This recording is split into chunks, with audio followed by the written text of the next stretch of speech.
Hello guys, सबैजना सन्चै हुनुहुन्छ होला नि? म पनि सन्चै छु। अनि भिडियो नबनाउनुको कारण अनि भिडियो पोस्ट नगर्नुको कारण मसँग अझै एक्स्ट्रा के मतलब बनाएर राखेको छ भिडियोहरू। त्यो भिडियोहरू पनि पोस्ट गर्न पाएको छैन क्या मैले, किनभने यहाँ न एनटिसीमा फौजी चल्छ न एनसेलमा नराम्रो काम गर्छ। अनि यो चाहिँ मैले भिडियो चाहिँ बनाएको छु। भिडियो बनाउनलाई कुनै पनि कुराको यहाँ कमी छैन, किनकि सबै कुराको छ भनौँ न। एउटा उयो कन्टेन्टहरू पाइन्छ, तर भिडियो नबनाउनुको कारण चाहिँ, पोस्ट गर्न नदिनुको कारण चाहिँ एउटा नेट नचल्नुको कारण हो, त्यही हो। अनि हाम्रो गाउँमा चाहिँ यस्तो छ के, डाँडामै हो तर डाँडामा खोइ किन चल्दैन कि। आज चाहिँ रातभरि पानी परेछ अनि हावापानी लागिरहेछ। आज अनि म उता बासतिर चिया बगानतिर अनि सल्लाहघाटतिर चाहिँ जानुपर्ने काम छ, त्यो त ब्याङ्क छ। अनि के काम छ मेरो अलिअलि, अनि त्यही हो। अनि आजको चाहिँ कस्तो राम्रो भ्यू चाहिँ कसरी आयो भने चाहिँ ठ्याक्क राति हावापानी पर्यो, सबै बादल सादल लगिदियो के, खत्त सफा देखिरहेछ। यहाँदेखि त्यहाँ नि मृग पनि देख्छ होला हौ यो ठाउँमा। ए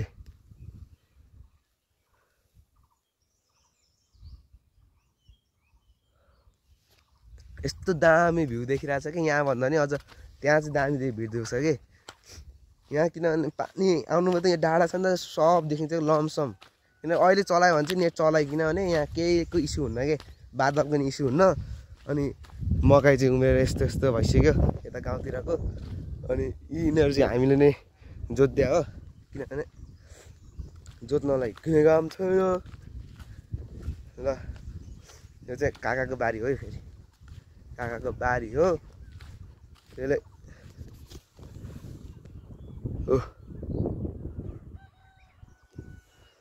यस्तो दामी भ्यू देखिरहेछ कि, सफा के क्लियर। यो परको गाउँसँग सबै देखिन्छ कि, सब गाउँ हुन्छ। सो गाइस त्यही हो। अनि अब चाहिँ हामीले घाँस काट्न जानुपर्ने हुन्छ, घाँस काटेर चाहिँ मासतिर जानुपर्ने हुन्छ। त्यही हो गाइस, अब माथि गएर भेटौँला। सो गाइस अहिले चाहिँ म घरबाट निस्किसकेँ। अनि त्यसपछि त्यही हो, यही हो ड्रेसमा भन्ने चिज। कतिले थाहा चिनिँदैन हामीले कसैले पनि यहाँ, किनकि योबाट खिच्न चाहिँ माथि गएर खिच्नुपर्ने हुन्छ। मकै त्यही हो गाइस। अहिले चाहिँ हामी कमल मामाहरू को बसे के अरे देवथानको हुनुहुन्छ उहाँहरू चाहिँ। अनि हामी चाहिँ अब चाहिँ हिँडिसक्यौँ। काका भतिज तिर्नुहुन्छ नि फेरि, काका हाम्रो विदेश जान लाम्बा छ। आज चाहिँ हामी घुम्न जान लागेको, अनि अलिअलि काम छ। सो गाइस यही हो आजको दिउँसो। बुढी मान्छे यस्तो भएर नि काम गरिरहेको छ। हामी चाहिँ काम साम सकेर आज चाहिँ किनभने हामी घुम्न जानुपर्ने, किनकि थियो महत्त्वपूर्ण आवश्यकता थियो। किनभने भोलिदेखि हामी चाहिँ यता पासमी छ, त्यसको बिहे छ, बिहेको लागि नि त्यसपछि काम गर्नुपर्ने हुन्छ। गाउँघरमा भएपछि त्यसको नि भ्लग बनाउँला। त्यसपछि त्यही हो गाइस। अहिले चाहिँ हामी घरबाट निस्किसक्यौँ। यहाँबाट चाहिँ हामी आधी घन्टा 1 घन्टामा माथि बजार निस्किन्छौँ। त्यहाँपछि चियाबारी के भन्ने थियो अहिले देखाउँला। अनि हामी चाहिँ खास गरी के काममा हिँडेको भन्ने खालकोले चाहिँ एकतिर त घुमघाम हो, अनि एकतिर मैले भयो भने मेरो खास गरी नाइट त बनाउन आएको हो। त्यसरी फोटो खिच्न सकेँ, पासपोर्ट साइजको फोटो खिच्नदेखि जान लाग्यो। अहिले चाहिँ हामी निस्किसक्यौँ। अनि आज चाहिँ यता कता रक्सी पार्नु हुँदैछ। दिन चाहिँ खतरा छ है, भ्यू चाहिँ सफा छ है। अनि एकदम यहाँ चाहिँ हाम्रो भान्जाहरूले के यो बाइकको लाइसेन्सको लागि चाहिँ अनि ट्रायलको लागि चाहिँ गर्नुभएको थियो। किनभने भान्जाहरू चाहिँ एउटा यता गाउँतिरको जो सिकारु पनि र बाइक चलाउँदाखेरि चाहिँ यता चाहिँ के हुन्छ भने तलतिरको जस्तो होइन नि त। यहाँ ट्रायलको लागि यहाँ यस्तो हुन्छ उस्तो हुन्छ भनेर यहाँ चाहिँ जस्ट आर्टको लागि मात्रै हुन्छ। किनभने यहाँ चाहिँ यो टर्निङ भन्ने चिजै हुन्न क्या। किनभने टर्निङ भने त गाउँघरमा चाहिँ जति नै हुन्छ होइन। अनि त्यसमा उकालो राम्रो केही हुन्न। त्यो एउटा भनेको गाह्रो भनेको एडको मात्रै हो नि त। अनि मलाई चाहिँ जहाँसम्म लाग्छ गाउँतिरको मान्छेहरूको चाहिँ एउटा ऊ चाहिँ हुन्छ होला, किनकि एउटा लिखितमा चाहिँ फेल हुन्छ जस्तो लाग्छ। तर त्योतिर नि ज्ञान होला, ट्यालेन्ट जस्तो होला। त्यही हो आजको चाहिँ। तर यहाँ एउटा कुरा देखाउनु पर्ने हुन्छ, हाम्रो यहाँ जुरेली छ है। जुरेलीको कहाँ अरे यहाँ थियो क्या। उता बच्चा हेर कति राम्रो राम्रो बच्चाहरू कहाँ रे यहाँ छ बच्चा यही अलिक मजाले देखेन नि त यही देखिसक्यो यही हो यस्तो रोडको छेउमा नि हुन्छ है त्यो गाइस अहिले चाहिँ हामी चाहिँ एकैचोटि माथि बजारमै पुगेर भेटौँला अब बिहेको लागि रक्सी पार्नु हुँदैछ अब बिहेको लागि रक्सी पारेको पनि हामी देखाउने छौँ त्यही हो अहिले चाहिँ बिहेको लागि रक्सी पार्नु चाहिँ हुँदैछ गाउँघरमा रक्सी है त्यही हो रक्सी पार्न चाहिँ यहाँ दिदीहरू आउनु भएको छ किनभने हजुर त्यही दिदी जुत्ता चाहिँ हाम्रो दिदी हो अनि ए अनि यहाँ चाहिँ फेरि बिहेको लागि जे सामाजिक काम गर्नको लागि भने चाहिँ सबै एकैतिर भएर हुन्छ हजुर दिदी यहाँ चाहिँ रक्सी पार्नेतिर हुनुहुन्छ गाउँतिरको रक्सी पार यस्तै हो आया अरू कहाँ हो रक्सी पार्ने चाहिँ ए यही हो ठुलो मान्छे नि रक्सी पार्नुहुन्छ यस्तै हो केटा हो गाउँतिरको रक्सी पारेर यो चाहिँ के हो थाहा छ यो जाँड हो जाँडको हो अनि यसरी गरेर पाइन्छ यहाँ चाहिँ एउटा के रहन्छ त्यही हो गाइस अब चाहिँ हामी चाहिँ मास्तिर निस्किनुपर्ने हुन्छ अनि मास्तिर पुगेर त्यही हो माथि भेटौँला सो गाइस अहिले चाहिँ हामी चाहिँ गुराँसघारी आइसक्यौँ गुराँसघारी भने चाहिँ गुराँसको बोट फुलिरहेछ अलिअलि होइन त्यही हो यहाँ चाहिँ कहिले भन्छ अलिकति योभन्दा अगाडिको समय भने चाहिँ खतरा फुल्ने हो क्या सबै यो गुराँस हो क्या यता पनि जतासुकै गुराँसको फुल हो अनि सेतो गुराँस पनि ऊ त्यो पल्लो पाखामा चाहिँ पाउँछ अरे तर म गएको छु तर यो भिडियो मार्फत चाहिँ देखाउनु पाइनँ किनकि त्यहाँ अगाडि नै काटकुट गरिसकेको थियो होला त्यही हो गाइस अहिले चाहिँ हामी ठक्क कति भनौँ न कति भयो भने 15 मिनटको बाटोमा आइसक्यौँ अझै हामी लाग्नुपर्ने हुन्छ योभन्दा खतरा उकालो छ त्यही हो गाइस अब एकैचोटि माथि भेटेर कुरा गरौँ सो गाइस अहिले चाहिँ हामी चाहिँ यहाँ आइसकेको छौँ पुग्न लागिसक्यौँ अब त्यही हो त्योभन्दा अलिकति परतिर त्यो चाहिँ मासु खाने ठाउँ हो अहिले चाहिँ हामी पुग्न लागिसक्यौँ अनि त्यो गाइस अब यहाँ चाहिँ एउटा तिरे धारा भन्नुहुन्छ तिरे यहाँ चाहिँ हो यो पहिलेको चलिआएको धारा हो यहाँ चाहिँ अझ यहाँ थिएन यहाँ मुनि थियो अहिले चाहिँ बनाएको हो त्यहाँ सो गाइस अहिले चाहिँ हामी घुम्नु चल्ने ठाउँ चाहिँ यहाँ माथि छ अनि बजार भने चाहिँ योभन्दा पल्लोपट्टि हो त्यहाँबाट चाहिँ रोड मात्रै छ त्यही हो गाइस अहिले चाहिँ हामी अलमोस्ट पुग्न लागिसक्यौँ अब त्यसपछि खाजासाजा खानुपर्ने हुन्छ त्यसपछि आफ्नो काम सकेर हामी चाहिँ घुम्न यतातिर चिया बगानतिर जानुपर्ने हुन्छ त्यही अब त्यहीँ भेटौँला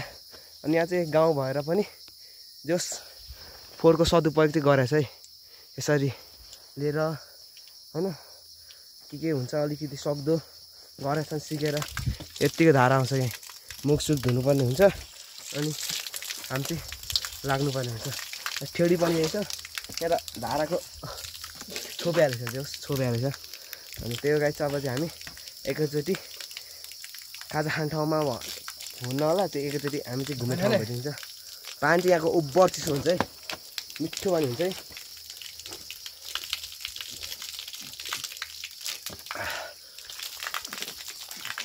मुख धुक धुरा होइन निस्किनुपर्ने हुन्छ सबै चाहिँ अब चाहिँ त्यहीँ भेटौँला बस्ने ठाउँमा उता झन् टर्ने रहेछ जस्तो त्यो डाँडामा त्यो डाँडामा घुम्ने ठाउँ चाहिँ जोस् खत्रै बनाएको छ है यहाँ कति यहाँ यो ठाउँमा जोस्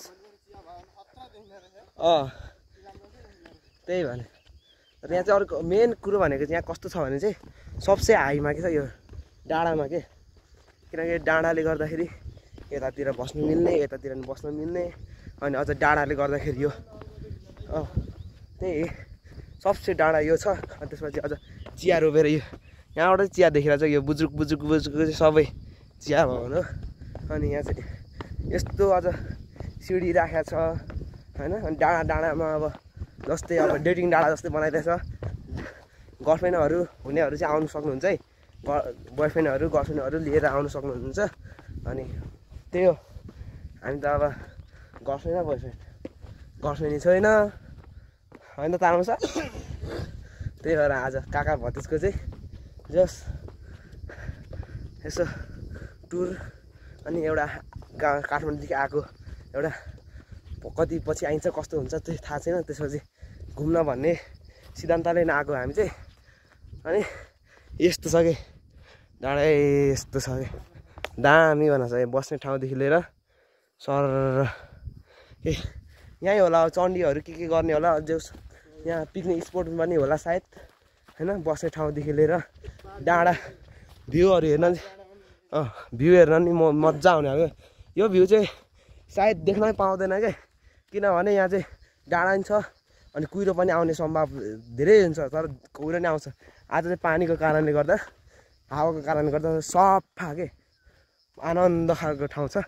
अनि यस्तो छ है यताको हालत चाहिँ, यहाँ टोयलेटको सुविधा होइन, यही हातमुख धुनदेखि लिएर घुम्नेको लागि निकै सुविधायुक्त यो ठाउँमा। यहाँ ढुङ्गा छ, ढुङ्गामाथि बस्ने ठाउँ, यहाँ बस्ने ठाउँ छ। यो ढुङ्गामा चाहिँ अलि एकछिनमा जानुपर्ने हुन्छ। बाटो पनि कता कता बनाएको छ, यतादेखि लिएर उता सबै होइन। यस्तो दामी बनाएको छ कि यो सुविधायुक्त ठाउँ। अनि यस्तो बनाउनु गाउँघरतिर बनाउनु भनेकै अलिकति केही कुराको एउटा विकास हुनु जस्तै हो। अनि यो डाँडा चाहिँ खतरा डाँडा हो क्या, मान्नुपर्छ। यो डाँडा यो थाहा छ, यो झार यो एउटा डाडकुचे भन्छ क्या, यो चाहिँ रुगाको लागि यताको चाहिँ औषधि हो क्या। त्यही हो। अब हामी यो ठाउँमा आइसक्यौँ, हामी यो ठाउँ आउने भनेको थियौँ। अनि म चाहिँ जानु भने अब कता कता जानु मन छ भने चाहिँ यो ठाउँ आइसकेँ। त्यसपछि उता म के अरे घोरेटार जान्छु, घोरेटारदेखि भोजपुरदेखि चाहिँ सिधै हामी चाहिँ उता तलतिर धरानतिर जानुपर्ने हुन्छ। अनि यहाँबाट बालङ्खा मिल्यो भने बालङ्खा गइन्छ हामी, तर मिल्छ मिल्दैन भन्ने कुरो हो क्या। त्यही हो गाइस। अब यति भन्दै अनि त्यहाँको नि भिडियो खिच्नुपर्ने हुन्छ।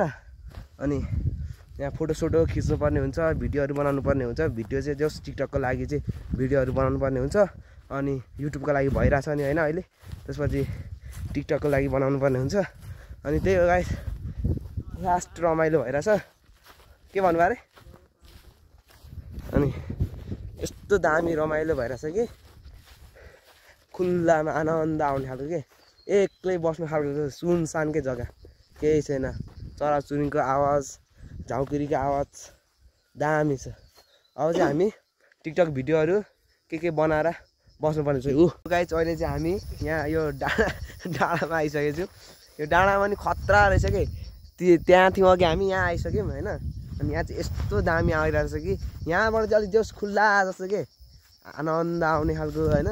मान्छेहरू यस्तरी बसिरहेछन्, त्यो के खाइरहेछ होइन। यहाँदेखि फुल्ल के केही आनन्द पिस के केही शान्त के यस्तो बवाल छ। फोटो खिच्ने यस्तो रमाइलो छ कि फोटोहरू यहाँबाट उतातिर नि खिच्न मिल्ने खालको छ। त्यसपछि यतातिर सब ठाउँ के यहाँबाट ढुङ्गामा नि खिच्नु पर्ने हो, तर म ढुङ्गामा जान अल्छी लागिसक्यो, भोक लागिसक्यो। अब खाजासाज खानुपर्ने हुन्छ। जाने हो त्यहाँ खानासाना खाजासाज खाएर अनि आयौँ भने चाहिँ जोस् हामी यताबाट झऱ्यौँ भने चाहिँ यताबाट आउँछौँ, नत्र चाहिँ उतैबाट जानु भन्छ। फोटोसोटो खिचिसक्यौँ अनि त्यसपछि हामीले भिडियो नि बनाइसक्यौँ अलिअलि। त्यसपछि अब सिधै कडा यही हो। अनि अब नेक्स्ट भ्लग चाहिँ अब हाम्रो पासमी सुँगुर काटेकोतिर आउला, तर नआउला त्यसमा भन्न सकिँदैन होइन। किनभने मैले पोस्ट गर्नलाई अलिक टाइम लाग्छ, किनभने नेट सेट त्यसपछि माथि डाँडातिर छ, हाम्रै घर नजिकतिरकै डाँडासाँडा छ। तर म गएको छैन कि त्यो ठाउँमा, किनकि म एक्लै हिँड्न अल्छी लागिरहेको हुन्छ। काकाजीसँग चाहिँ अलिकति टाइम मिलाएर आइरहेको हो। सो गाइस अहिले चाहिँ हामी फर्किरहेको छौँ ट्रिपल लोडमा, त्यो पनि 125 को मा। तालमा भन्ने हाम्रो त अब